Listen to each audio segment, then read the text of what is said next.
start my speech with a story. That once upon a time, there was an 11-year-old girl named Claire. She was the so-called perfect kid in class, always handing in the homework on time, never breaking the rules, and always remaining the top in class, and so on.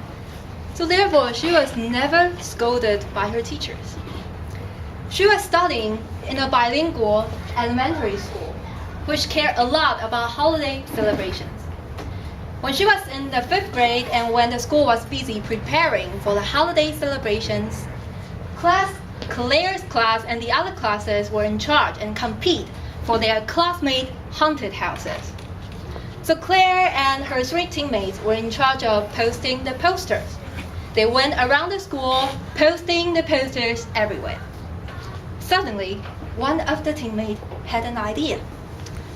Why not stick our poster onto somebody else's poster, so therefore nobody will see their haunted houses? What a great idea, but actually Claire didn't really approve of it.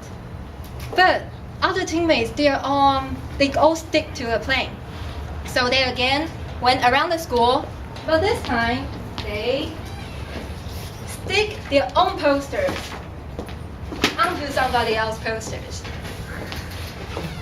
Actually, Claire was a little bit worried, but she told herself, that's okay.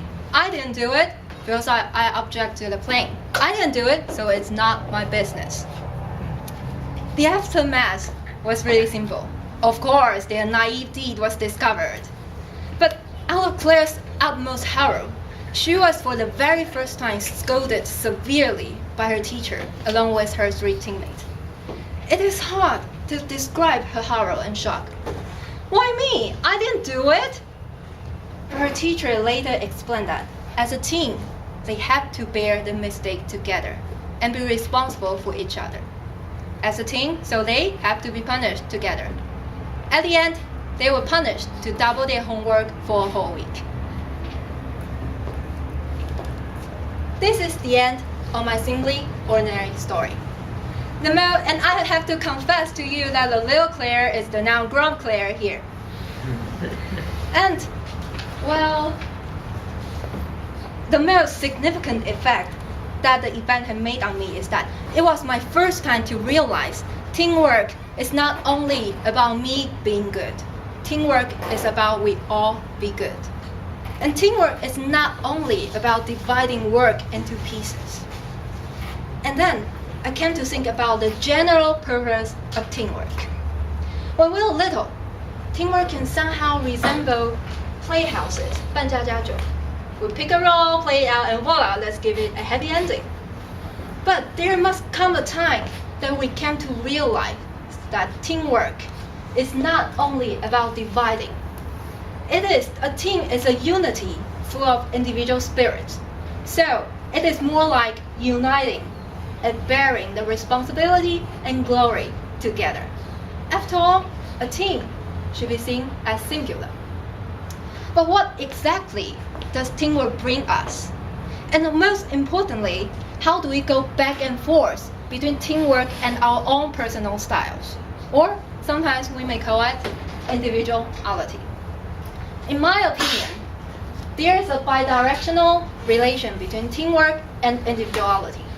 First, we have to talk about what we can do to our teams, and in return, teamwork enhances our individuality. To make this relation even complete, there are 4 important elements. To start with, we have to put our togetherness into the team. Togetherness means that you approve of a team and you're willing to sacrifice your time, your efforts into the team. It will be the first reason for you to join the team, and it will be the last reason for you to leave. But still, we have to remind ourselves that nothing is perfect. So, in times, we have to put our endurance into our teamwork. We all have to suffer in teamwork for some degrees. Like for example, somebody keep pulling your legs, or somebody makes a mistake, or things just don't go the way you plan to be. But don't be too frustrated about the ups and downs. It is natural. Oftentimes, all the people have to step back a little bit in teamwork. But at the end, we will all go farther.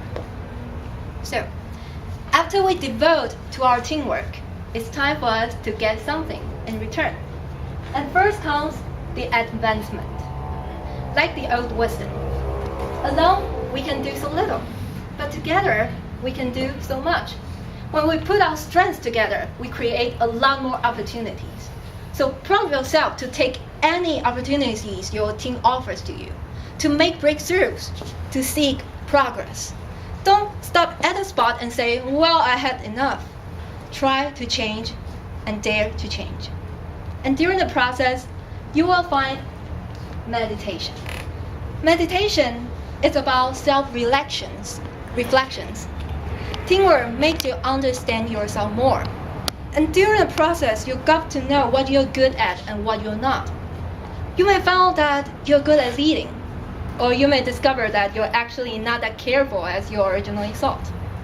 In short, the meditation you get from teamwork will in return transform into part of your personalities. So, with the basis of togetherness, endurance, advancement, and meditation, yes, we become a team. A unit and a unity emphasizes the importance of using our individuality as a unit and teamwork as a unity. So, when you enhance the cooperation, you're actually helping yourself to discover yourself and to build up your own personal styles. So actually, the key point to discover your true self truly lies in everybody's hand.